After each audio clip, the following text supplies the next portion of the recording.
अस्सलामुअलैकुम नाजरीन जी, मैं हूं नाइला भट्टी और आप देख रहे हैं न्यू BBC न्यूज HD। आइए शामिल करते हैं आज की अहम खबर।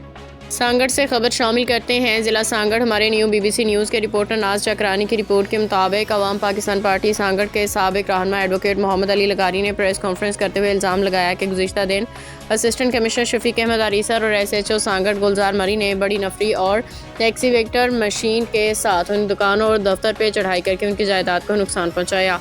उन्होंने बताया कि इस कार्रवाई में उनकी दुकानें, होटल और अवाम पाकिस्तान पार्टी का दफ्तर तोड़ दिया गया।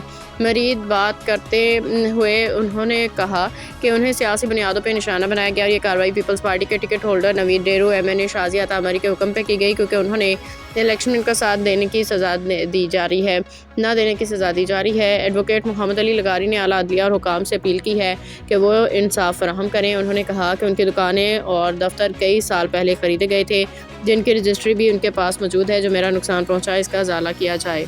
मुझे निशाना बनाया गया। इस शहर के अंदर किसी की कोई दुकान नहीं टूटी है, सिर्फ मैं ही एक हूँ बैठा हुआ हूँ कि आखिर पूरे शहर है, दूसरे भी बैठे होंगे और हम कहते हैं कि इस रोड की पैमाइश करो।